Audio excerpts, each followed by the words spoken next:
The recording? Okay. It's good now. Is it showing recording? Yeah, it is on my screen. Okay.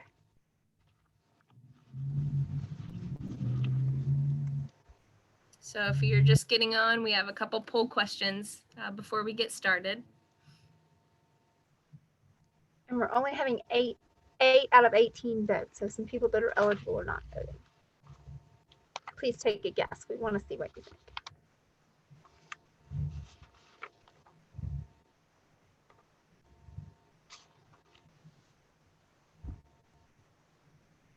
It's okay if you don't know. This is anonymous, so we don't know who votes what.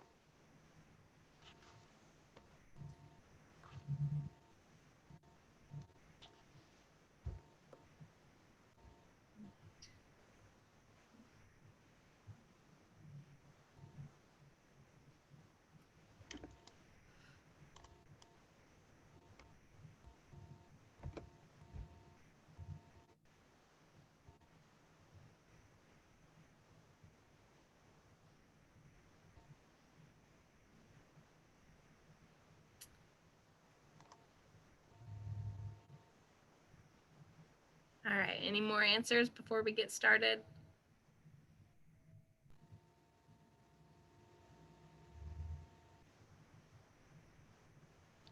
Last call for voting before we end it.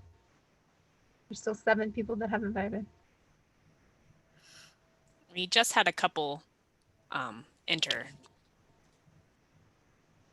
Yeah, I'm a slow reader. I'm getting there. And there are more questions. If you scroll down, there's a total of 4 questions. Oh, we're doing all 4 to start? Okay. Yes, please. All right. So after the presentation, you should have answers to all 4 of those questions. See what you learn.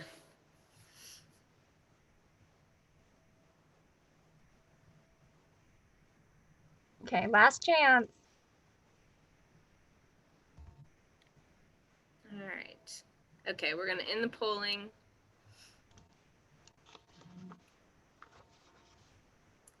These are the results, and Kacey's going to answer these questions for you. You can leave it up just a second. I'll write down the results. Yeah, of course. We do not have much consensus on these questions. So I'm not going to answer them right now. We will talk about them during the presentation. And then at the end, let's come back to these questions and see if we have some different answers. Can I go ahead and start sharing screen? Yeah, go ahead. I don't think it'll. Oh. If you pull up your screen, I don't think it'll take away the polls. Okay.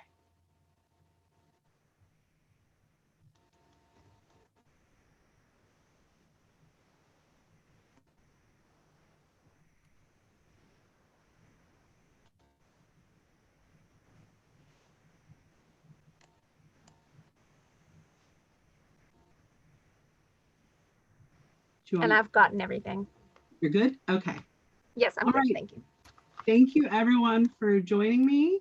My name is Kacey Gantzer. I am also the Vice President of the Farmers Market Association, and I started my career in farming selling cottage foods in Ohio and Marshall County at local farmers markets.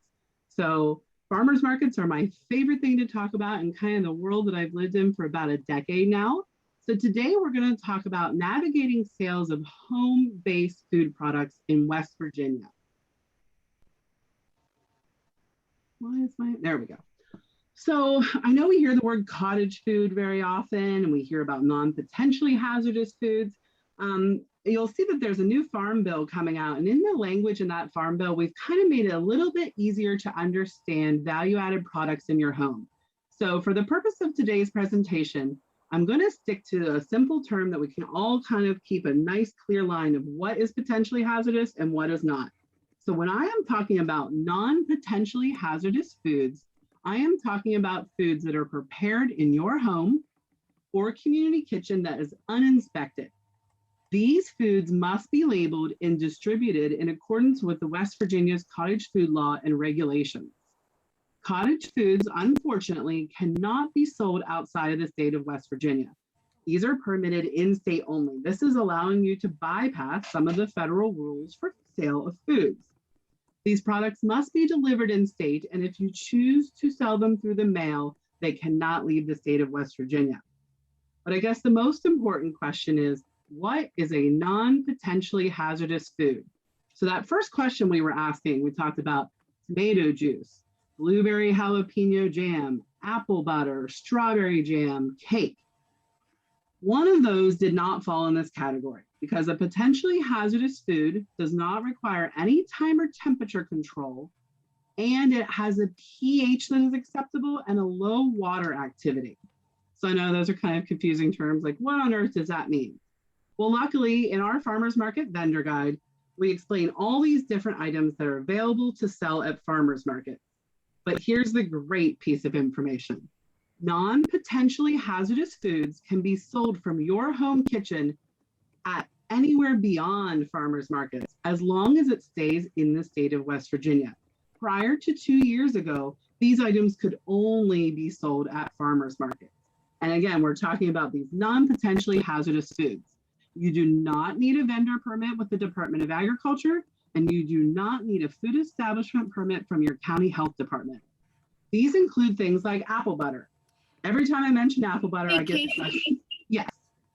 We can only see your we're only seeing your introductory slide. Oh, I'm on the, Sorry about that. okay, how do I, I think you have to go back and reshare your okay, screen. okay. New share. Okay. Okay, there we go. That's good. Thank you. Okay, and then well, I'll also share this PowerPoint. We just missed one slide and I read it pretty much verbatim to you. So you will see in our vendor guide, the Farmers Market Vendor Guide on page 2, a list of these non-potentially hazardous foods. As I was saying, apple butter is included. And I get the question very often, well, does that mean pumpkin butter is included? It is not. Pumpkin is a lot more dense, and using non-commercial equipment, you really can't get it up to temperature. So that is an apple butter, not a pumpkin butter. Cakes, cookies, condiments, granola mixes, dehydrated fruits and vegetables. I want to point this one out because this might be a very valuable addition to someone who's growing a market garden. Fruit pies, honey. One thing about honey is that you don't have to have any kind of inspection, but you do have to register your apiary with the state of West Virginia through the Department of Ag. You can make breads and rolls and biscuits, molasses, sorghum, traditional jams, and we're going to talk more about that. So remember that first question when I said blueberry jalapeno jam. Well, that jalapeno is a vegetable, and that makes that a non-traditional jam because we're looking at acidity here. So these traditional jams must include sugar. We're thinking things like strawberry jam, peach jam, apple, things like that. Tomato sauce. Remember that was on our first one, and I noticed a lot of people chose that tomato juice and sauce would not be allowed to be sold from your home. What it actually is, that is considered non-potentially hazardous. The caveat there is it is strictly tomato sauce. So if I was to add basil or oregano or peppers, that's going to put me in a different category. The only canned tomatoes that you can sell must be straight sauce, juice, chopped, whole, peeled, but no additional items. So that is a basic list of non-potentially hazardous foods. So what does this mean for you as a home producer? Cottage foods, these homemade non-potentially hazardous food, include baked goods. So a lot of people want to order custom cakes, custom cookies. This is something you can do year-round from your home without a commercial kitchen. You can add value to your crop production. So think back to those dried herbs, fruits, and vegetables that can extend your season. That can actually provide a product that might be more valuable than the actual raw commodity. Back to those canned tomatoes. You might have a way to extend your farmer's market season past tomato season, or have a local product very early in the season. So a lot of people say to me, well, who wants to buy just canned tomatoes? I want to sell spaghetti sauce.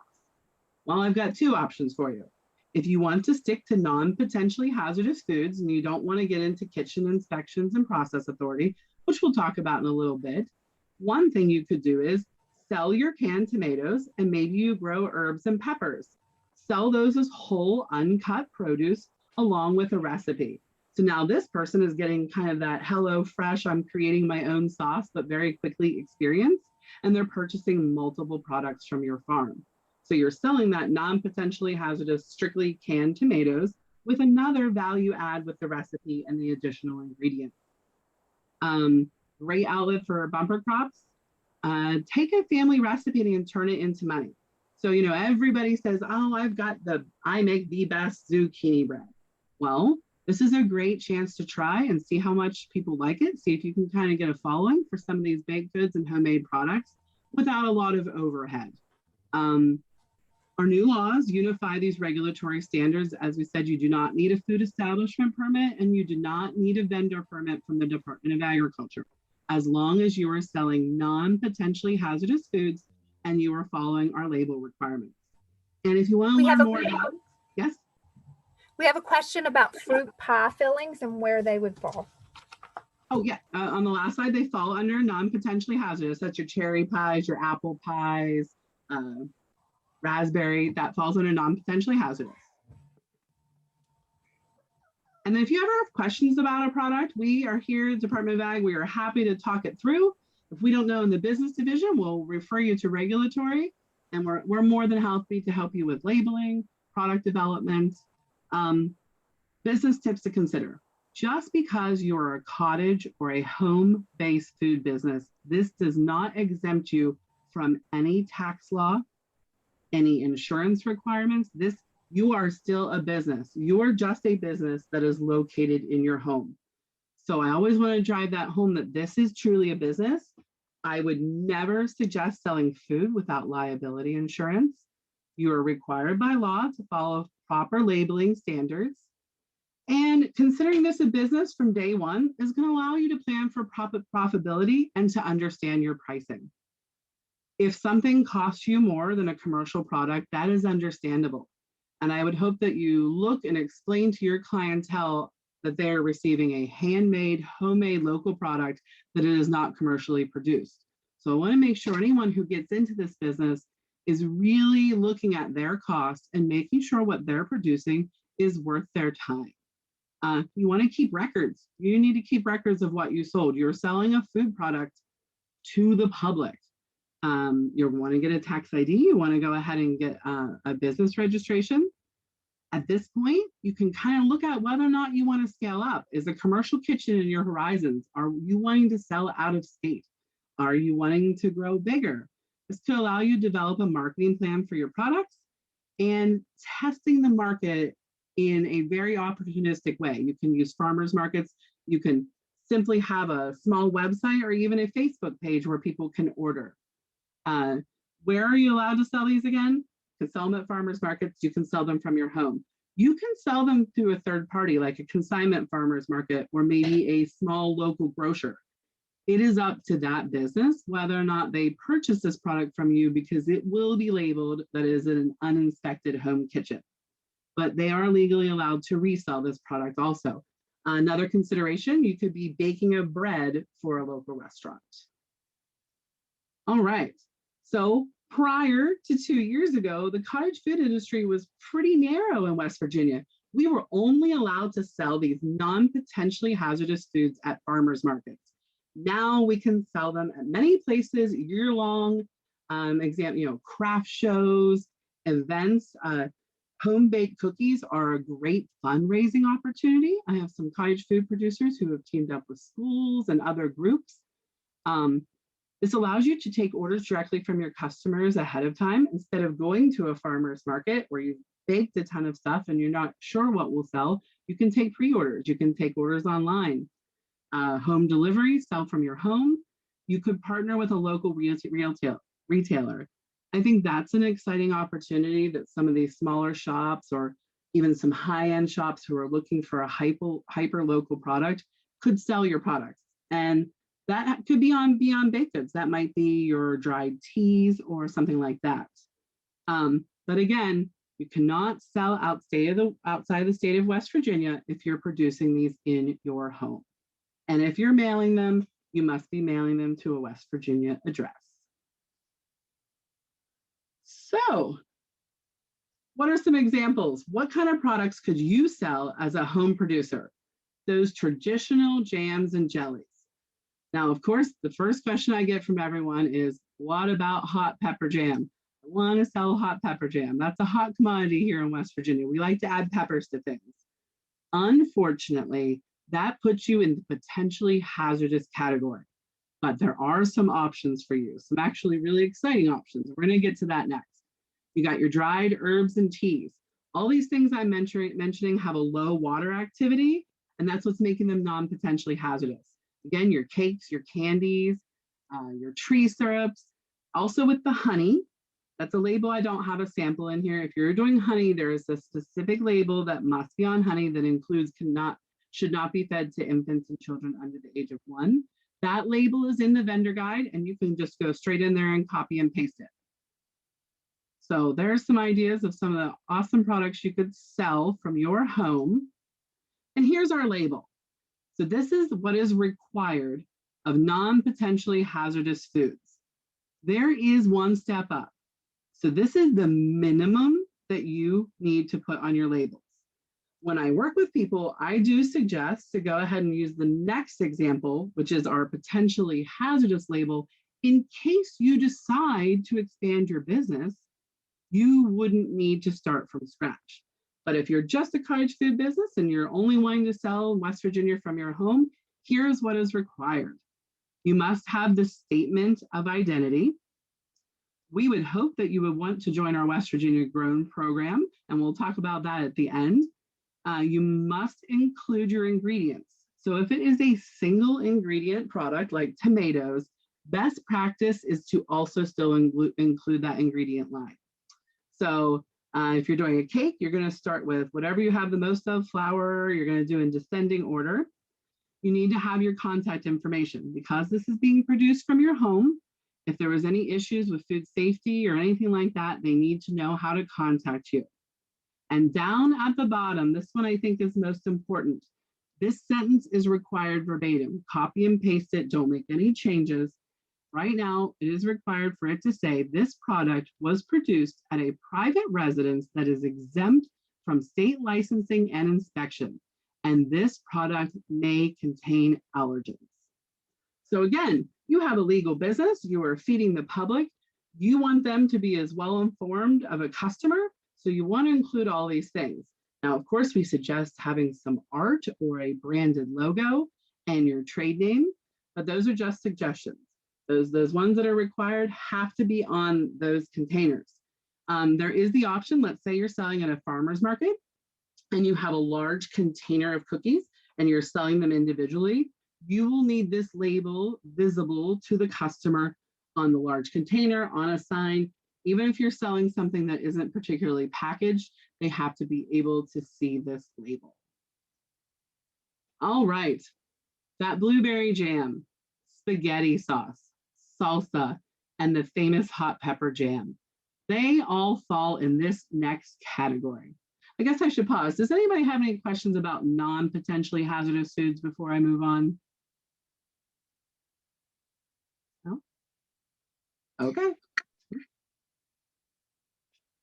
All right, so when the cottage food bill passed a few years ago, an additional bill for farmers markets passed.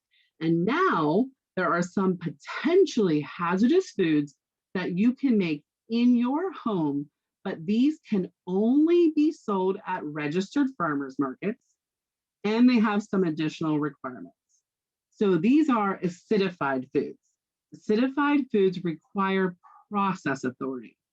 Process authority, there's one at Virginia Tech, one in North Carolina. All these resources are in the vendor guide. You will pay the process authority to make sure your recipe is safe. You'll get on their website, you'll fill out their forms with all of your steps and your process for creating this product. All of your ingredients extremely detailed, what temperature you're going to be cooking at, and they're going to take that recipe and find out if it's safe.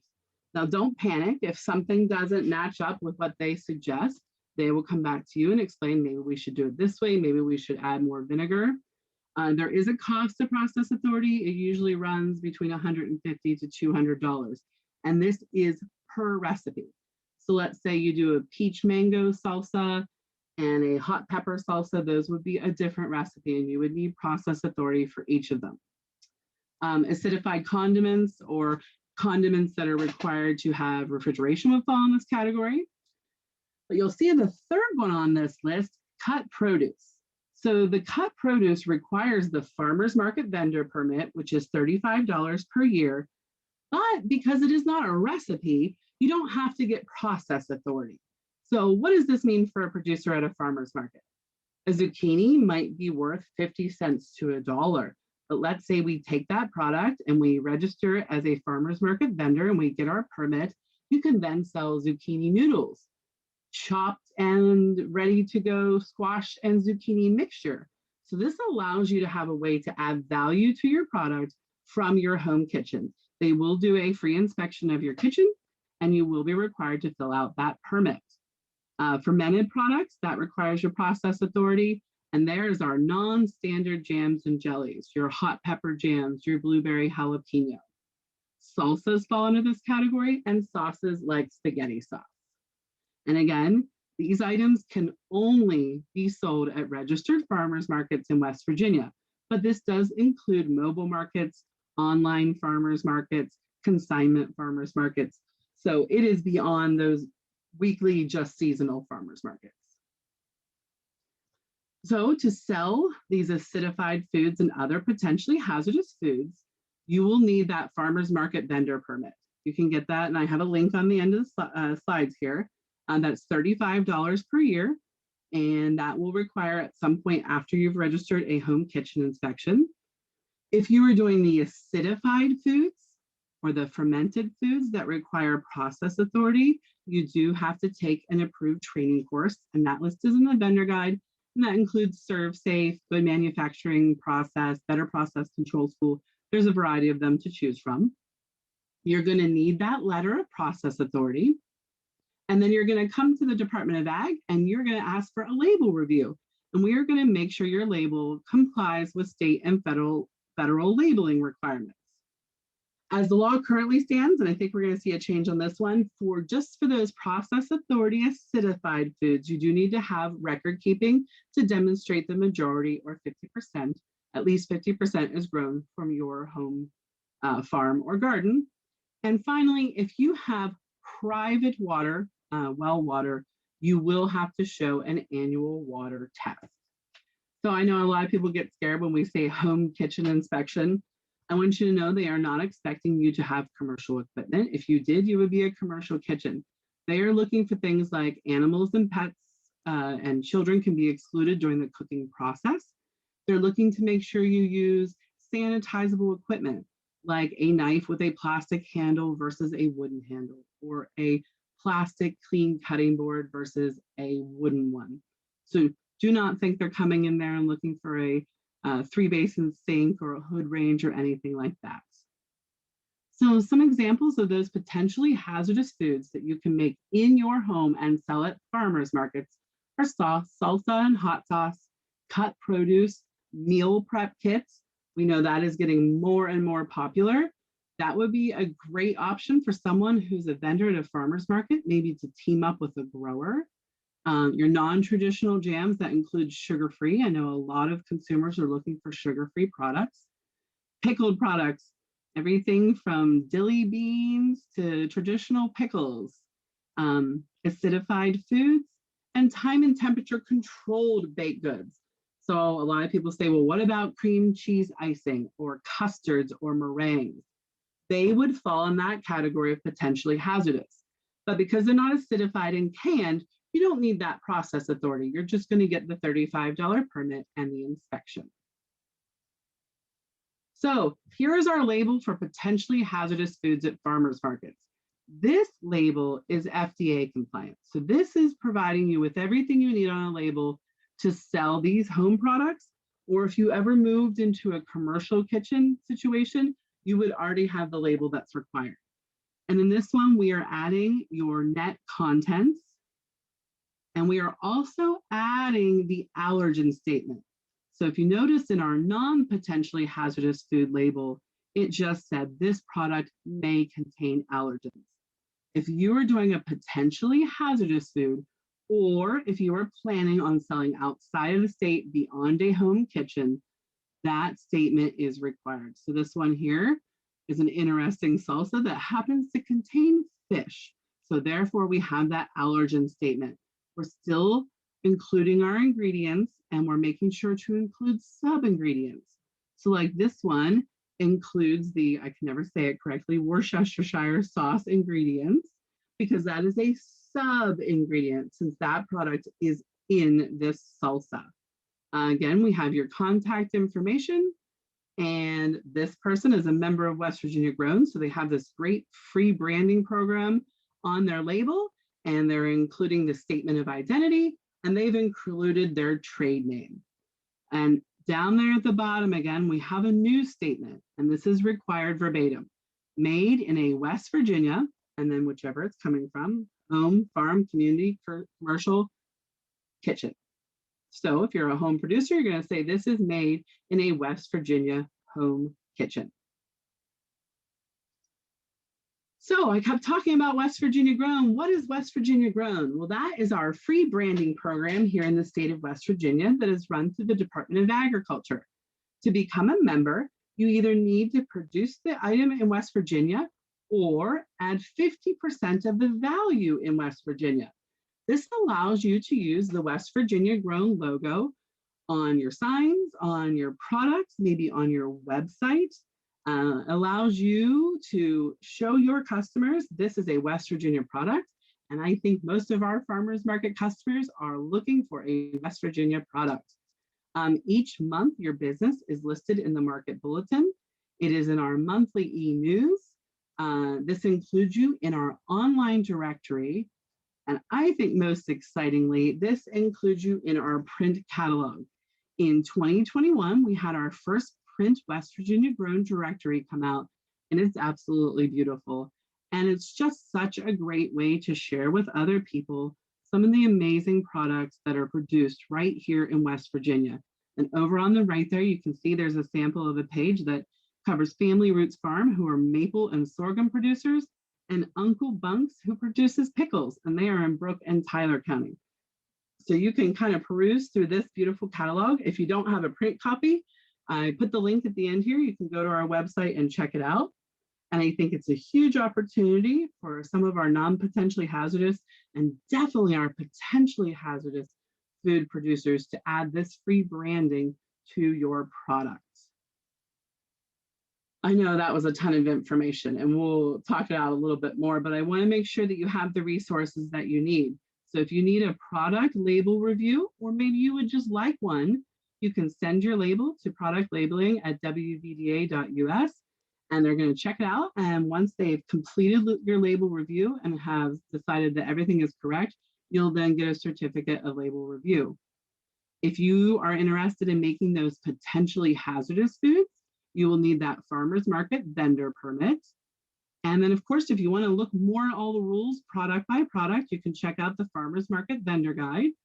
And then I have a link here to the West Virginia Grown application and to our services at the Ag Business Division. All right, so I'm going to stop sharing. First of all, do we have any questions? And if not, wait, let's go back over some of those answers.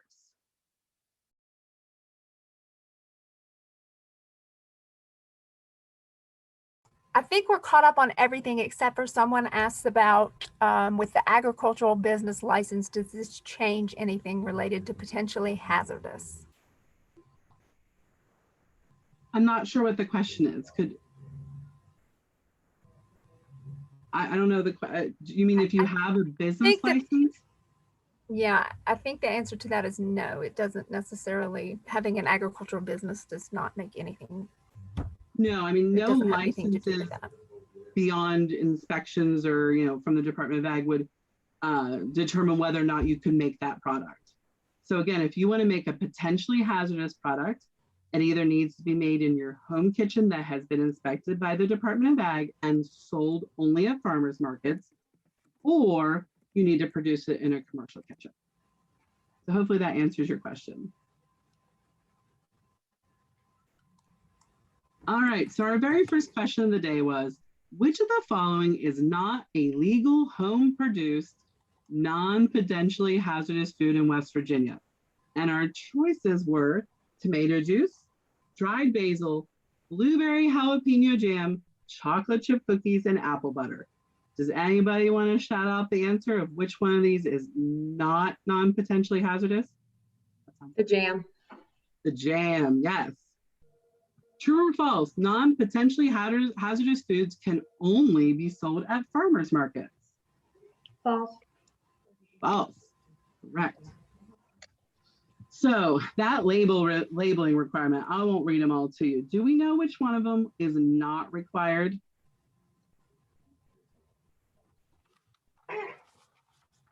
We can't see the options anymore. Nutrition So it's panel? kind of remembering to guess.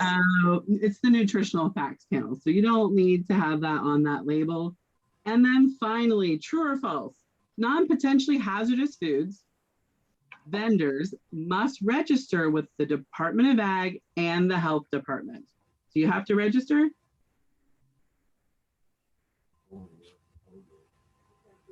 No. There's no registration required for non-potentially hazardous foods. Did I see a new question in the chat box? Okay. Yes. Do all labels have to be reviewed? No. So the only labels that have to be reviewed are potentially hazardous, or if you would like to join the West Virginia Grown Program, we do require the label review. That's a good question. With the new changes 2 years ago, can a homesteader now sell products from their farm without going to an actual farmer's market? So again, that's our non-potentially hazardous foods. You can sell non-potentially hazardous foods from your home, online, through the mail if they stay in state. You can sell them to a third-party retailer, but that's only the non-potentially hazardous foods. That was the first one on our list, or it's the first blue list in the vendor guide. Okay, potentially hazardous products, dairy. What are the requirements for vendor has an approved dairy processing plant? So if you have an approved inspected processing dairy plant, you will need a vendor permit to sell at a farmer's market, that $35 permit. That means they're going to come to the market, and that's the same for meat, and they will check the temperature of your product at the market. So again, you will need that farmer's market vendor permit. And that is also on that chart. I think they're asking, what do they have to do to be an approved dairy processing plant? So if you're going under our micro dairy law, that means you're selling only within the state of West Virginia. I will connect you to Rachel Shockey. She is our dairy program manager. You will still need inspections. You will still need monthly or bi-monthly dairy testing. She will need to come inspect your facility before anything is sold. So if someone wants to grab that email address, or I can connect you to. So that'll get you to the dairy plant level. And then if you want to sell at farmers markets, we can go from there. And so you guys know, we are off next week, but the week after that, we will be discussing what we labeled as non-traditional products, but it will be meats, including rabbits and chickens, eggs, and also dairy products is on that list too. So we won't necessarily be discussing a whole lot about what it takes to become one of those dairy processing plants that you just mentioned, because that is a separate permitting process. But we will be discussing what it takes to sell those products at farmers markets and other locations. So we'll be delving a lot deeper into that, particularly like animal-based products is what we're looking at next week. Okay, great. So the next question is, will there be any changes for the 2021 vendor guide to reflect the legislative rules changes? Those that just hit a couple weeks ago, right as we were planning this series. Oh yes, there's lots of changes, but for you all, for value-added products, so most of the changes are for meat vendors, dairy vendors. They no longer need health department permits once July 5th or whenever it starts. For you all, if you're selling that, so non-potentially hazardous foods, these cottage foods, you won't see any changes there. The only change I can think of for potentially hazardous foods is the 50% grown by the maker of the product has been removed. because that would encourage more products being bought in state and from fellow vendors. You're not seeing any rule changes. There's no difference in what can be sold. So in this category, you're not going to see much. Meat and other parts, you sure will. Okay, back to the dairies. We have what is an approved dairy processing plant? That is one that is either inspected by the FDA or the Department of Agriculture. So it has to meet specs. It's about a 5-page sheet of all the things that are required. And Rachel Shockey is our program manager, and she can come out and check out your farm beforehand. She'll be one that's doing your inspection. An approved dairy processing plant also has to show a lot of records for water sources, testing of the actual milk monthly. So there's a lot that goes into that. But that could be a whole webinar on its own. I may just be throwing a number out in the air, but I believe there are 44 of those that are permitted in West Virginia right now. And we did a webinar on micro dairies. If anyone wants to go back and watch it, Rachel was our presenter. If you go to the Department of Ag's YouTube under homesteading, micro dairies. We did a whole webinar on that if you're interested. Okay, do baked goods need to have the 50% of ingredients grown on a farm?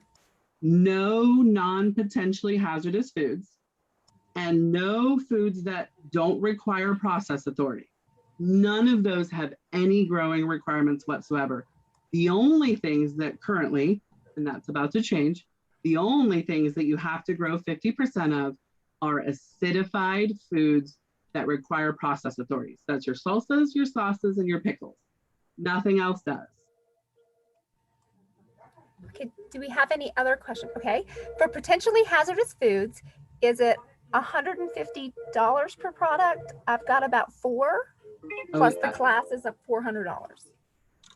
The class, so there's multiple classes that are eligible, and you'll see that in the vendor guide, and some of them are very inexpensive. Yes, it is per product. So I worked with someone who did barbecue sauce recently. That one was $210 because it had an alcohol component. I've seen it as low as $150. I don't know if I know anyone that has been lower. And I know that is really unfortunate. We don't have process authority in states, so it does cost per product.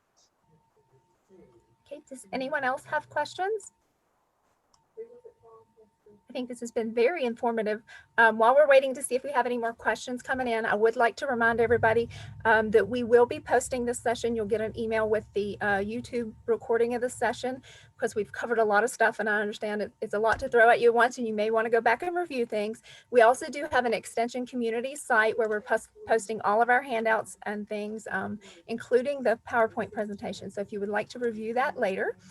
We do have another question has come in. Do you have to pay that fee annually? If we're talking about process authority, that's a one-time deal. You just always have to stick with that exact same recipe and process for that product. If we're talking about vendor permits, that is yearly $35. Okay, and we will be posting a lot of the links to many of these Department of Ag applications and the links for the information that they have. We just want to remind everybody that those links are current as of now, but a lot of times those the links will change yearly, so they may not be the correct link come this time next year, but we will have those things covered for now. And you can come straight to Ag Business, and we will take you to any of those links, or even better, we'll just send you the file directly. All right, last call. Does anybody have any other questions? I think this has been a wonderful discussion today. So very knowledgeable. Thank you so much for presenting for us today. I appreciate so many people giving up their lunch hour to learn about homemade foods. That's pretty exciting. Thank you. All right, I think that's it. Last call on questions. Looks like, oh, thank you so much. Okay. All right, we'd like to really appreciate everybody coming out to join us today. And we'll remind you again, we are off next week because we have extension meetings, but we will come back on the 18th. And again, that's when we'll be talking about a lot of those animal products, including meats, rabbits, chickens, eggs, and some dairy products and things like that. If you do have specific questions, you're welcome to submit those to us ahead of time so we make sure that we get those covered, but we hope to see you then. You will be getting an email hopefully later today. If not, it'll be tomorrow with the recording link as well. Thank you, Kacey. Kacey, we really appreciate it. That was a great job. Thank you. Thanks for having me. Have a good day. Bye-bye. Kacey, can you send us the PowerPoint, please? Or do you ladies already have it? I sent it. Okay, thank you so much. That was a Welcome. really, really great presentation. Like, I mean, that was really, it was very well thought out. So I really appreciate that. Yeah, Casey, you did a really great job outlining all of the really hairy things that come with potentially versus non-potentially hazardous. Yeah. Yeah. Thank you. I Like- feel like I can't get it in an hour. So seriously, if anybody has any questions, feel free to send them to me. I think it was fabulous. Like, I will you. be showing this recording later. All right. I will Nice. probably be rewatching it. I Yeah. was gonna say I'm gonna rewatch it myself, but Yeah, me too. That's good. Thank you.